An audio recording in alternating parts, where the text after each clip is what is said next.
भारतीय संविधान, कानून की धाराएं, कानून पर विश्वास। क्या आप में है जानकारी का अभाव? नहीं मिल पाता आपको न्याय? जागरूकता बेहद जरूरी।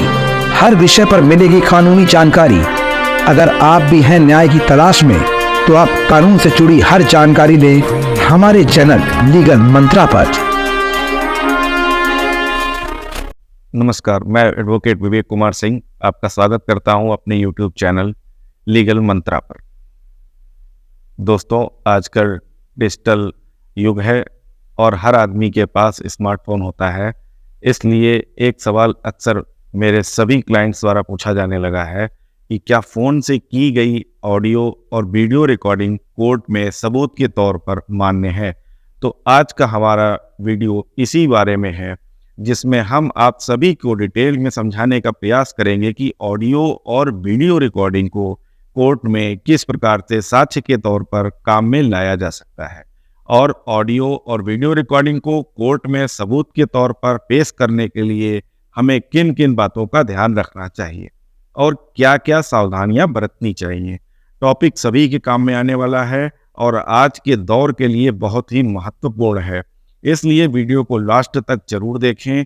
और लेकिन वीडियो शुरू करने से पहले यदि आपने अभी तक हमारे चैनल को सब्सक्राइब नहीं किया है तो अभी कर लें और साथ ही बेल आइकन को भी दबा दें ताकि नए आने वाले वीडियो के नोटिफिकेशन आपको मिलते रहें। दोस्तों, कई बार व्यापारिक लेन देन के मामलों में, पारिवारिक मामलों में और यदि कोई हमें धमकियां दे रहा होता है तो ऐसे मामलों में हम फ़ोन पर वीडियो या ऑडियो रिकॉर्डिंग शुरू कर देते हैं, या सोचकर कि आवश्यकता पड़ने पर उस रिकॉर्डिंग को कोर्ट में पेश करके हम अपना पक्ष रख पाएंगे। दोस्तों, कई बार हमने देखा है कि किसी घटना के घटित होने के समय या किसी वारदात के समय कुछ लोग उसका वीडियो बनाना शुरू कर देते हैं, लेकिन जब वह मामला कोर्ट में जाता है तो ऐसी रिकॉर्डिंग कोर्ट में पर्याप्त रूप से साबित नहीं हो पाती और ऐसी रिकॉर्डिंग का कोई महत्व नहीं रह जाता है।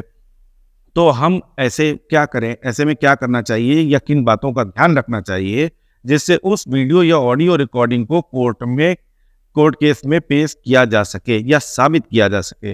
अक्सर हमारे जो व्यूअर्स होते हैं और क्लाइंट द्वारा यह पूछा जाता है कि क्या ऑडियो और वीडियो रिकॉर्डिंग कोर्ट में सबूत के तौर पर मान्य होती है। तो इसका बहुत ही सरल सा जवाब है जी हाँ, क्योंकि एविडेंस एक्ट की धारा 65B के अनुसार इस प्रकार से रिकॉर्ड किया गया मटेरियल इलेक्ट्रॉनिक रिकॉर्ड की श्रेणी में आता है, जिसको कानून के द्वारा मान्यता दी गई है। लेकिन इलेक्ट्रॉनिक रिकॉर्ड को सबूत के तौर पर पेश करते समय हमें कुछ बातों का ध्यान रखना बहुत जरूरी है। इनमें से पहली बात यह है कि जो भी रिकॉर्डिंग हम पेश करते हैं वह उसी रूप में पेश की जानी चाहिए जिस रूप में उसे रिकॉर्ड किया गया था। यानी कि रिकॉर्ड करने के बाद यदि उसके साथ किसी प्रकार की छेड़छाड़ या एडिटिंग की जाती है तो वह रिकॉर्डिंग कोर्ट में सबूत के तौर पर मान्य नहीं होती। कई बार ऐसा होता है कि पूरे मामले की रिकॉर्डिंग करने के बाद हम यह सोच लेते हैं कि इसका केवल इतना पार्ट ही हमारी बात को रखने के लिए इम्पोर्टेंट है और इससे हमारे पक्ष की बात साबित हो जाएगी, और यह सोचकर हम उसका उतना पार्ट काटकर रिकॉर्डिंग को कोर्ट में पेश करते हैं।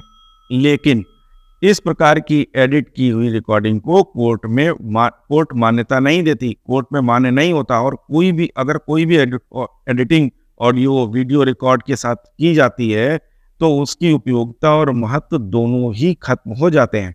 दूसरी ध्यान में रखने वाली बात यह है कि जो भी ऑडियो या वीडियो रिकॉर्डिंग वह हमारे मामले से रिलेटेड होनी चाहिए, यानी कोर्ट में जिस चीज़ के लिए केस किया गया है उसे केस के उसी बिंदु को साबित करने वाली होनी चाहिए। अगर उस केस से उसका डायरेक्ट कोई रिलेशन नहीं होगा तो ऐसे रिकॉर्डिंग को कोर्ट में मान्यता नहीं दी जा सकती है। तीसरी ध्यान में रखने वाली बात यह है कि जो भी रिकॉर्डिंग ऑडियो या वीडियो कोर्ट में पेश की जाए वह ज़्यादा पुरानी नहीं होनी चाहिए, क्योंकि यह रिकॉर्डिंग मैग्नेटिक फॉर्म में होती है और इस फॉर्म में रखी गई रिकॉर्डिंग एक समय बाद खराब होना शुरू हो जाती है। सामान्यतः जो टाइम लिमिट देखा गया है वो 5 साल से ज़्यादा पुरानी रिकॉर्डिंग को कोर्ट में मान्यता नहीं दी जाती। साथ ही रिकॉर्डिंग एकदम क्लियर होनी चाहिए, यानी उसमें किसी भी प्रकार का डिस्टर्बेंस नहीं होना चाहिए और रिकॉर्डिंग से आवाज़ या विजुअलाइजेशन एकदम समझ में आना चाहिए। यदि रिकॉर्डिंग में किसी प्रकार की डिस्टर्बेंस है तब भी उसे कोर्ट द्वारा मान्य नहीं किया जाएगा। किसी बातचीत या वार्तालाप की यदि ऑडियो रिकॉर्डिंग पेश की जा रही है तो अच्छा होगा कि यदि उससे ऑडियो रिकॉर्डिंग की एक टाइप कॉपी भी बनवा ली जाए, यानी कि किसी व्यक्ति के द्वारा क्या बात कही गई है उसे टाइप करवा लिया जाना चाहिए और पोर्शन जो पोर्शन हमारे लिए रिलेवेंट हो या महत्वपूर्ण हो उस पोर्शन को हाईलाइट कर देना चाहिए। इससे कोर्ट को उस रिकॉर्डिंग के आधार पर अपना वर्डिक्ट देने में काफ़ी आसानी रहती है। और यदि रिकॉर्डिंग वीडियो रिकॉर्डिंग है तो वीडियो रिकॉर्डिंग के कितने मिनट पर हम कोर्ट का विशेष ध्यान दिलवाना चाहते हैं वह भी हमें प्रदर्शित करवा देना चाहिए। एक अंतिम बात यह है कि जिस भी ऑडियो या वीडियो रिकॉर्डिंग को हम सबूत के तौर पर पेश करते हैं उसे कोर्ट में एविडेंस के स्टेज पर और बहस के स्टेज पर कोर्ट में चलाकर जरूर दिखाया जाना चाहिए। अगर रिकॉर्डिंग बड़ी हो तो उस केस का रिलेवेंट भाग को चलाकर दिखाया जा सकता है। यह सारी सावधानियां वीडियो या ऑडियो रिकॉर्डिंग को पेश करने के समय करते हैं तो कोर्ट के द्वारा भी उसे स्वीकार किया जाएगा और उनके आधार पर जो हमें रिलीफ भी मिलेगी।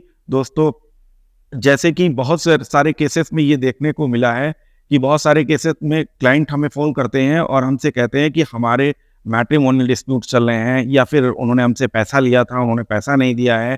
इसकी हमारे पास व्हाट्सएप चैट हैं और हमारे पास व्हाट्सएप मेल पे आया हुआ एक कन्फर्मेशन है या फिर हमारे पास ऑडियो रिकॉर्डिंग है या फिर हमारे पास पैसा देते समय वीडियो रिकॉर्डिंग है या झगड़ा करते समय वीडियो रिकॉर्डिंग है। तो इन सब चीज़ों को क्या हम कोर्ट में किस तरह से लगाएं जिससे कि वह साक्ष्य के रूप में कोर्ट में एडमिसिबल हो, आप कोर्ट उसे माने कि हाँ ये साक्ष्य हैं। तो मैं बिल्कुल बताना चाहूँगा कि कोई भी मेल किसी तरह का अगर कन्फर्मेशन कोई मेल आता है तो वो पूर्ण रूप से साक्ष्य के तौर पर कोर्ट एडमिट करेगी और उसे कोर्ट ग्रहण लेगी। और जैसे कि मैट्रिमोनियल डिस्प्यूट में कोई चैट है या फिर किसी भी प्रकार की ऑडियो या वीडियो रिकॉर्डिंग है, तो जैसा कि मैं पहले भी अपने वीडियो में इसी वीडियो में बता चुका हूँ कि किसी भी प्रकार की कोई छेड़छाड़ ना हो, कोई एडिटिंग ना हो। जैसा वीडियो रिकॉर्ड किया गया है या जैसा ऑडियो रिकॉर्ड किया गया है वो अपने पूरे असली स्वरूप में हो, असली चीज़ में हो। वही एक FSL रिपोर्ट मंगाई जाती है कोर्ट के द्वारा कि वो उस वीडियो में कोई छेड़छाड़ की गई है या नहीं की गई है। कोर्ट ये सारी चीज़ें जब वहाँ से FSL रिपोर्ट आ जाती है और पुष्टि हो जाती है कि हाँ ये वीडियो या ऑडियो रिकॉर्डिंग सही है, तभी उसे एडमिसिबल होता है, तभी उसे एडमिट करती है, तभी उसे ग्रहण करती है साक्ष्य के तौर पर। तो आज मैं ये बताना चाहूँगा कि यह जो बेसिक जानकारी थी कोर्ट में कैसे अपनी ऑडियो वीडियो रिकॉर्डिंग को हम रख सकते हैं, उसके लिए मैंने यह वीडियो आपको बताया है। जानकारी आपको पसंद आई हो तो लाइक बटन जरूर दबाएं और इसी प्रकार के वीडियो के लिए बने रहें हमारे साथ। मिलते हैं अगले वीडियो में। नमस्कार। अगर आप भी हैं न्याय की तलाश में तो आप कानून से जुड़ी हर जानकारी लें हमारे चैनल लीगल मंत्रा पर।